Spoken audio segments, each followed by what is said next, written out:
Atamı anamı görmürəm daha, maaşımı onlarla bölmürəm daha. Bacımın qapısını döymürəm daha. Mən arvad tərəfə nətər yıxıldım, özümdə bilmədim çıxdım yolumdan. Xəbərim yox imiş sağım solumdan,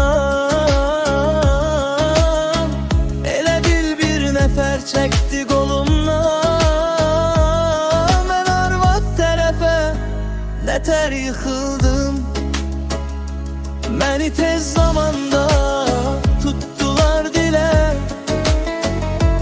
Bəlkə də yıxıldım mən bilə-bilə. O vaxtı atam da deyirdi belə.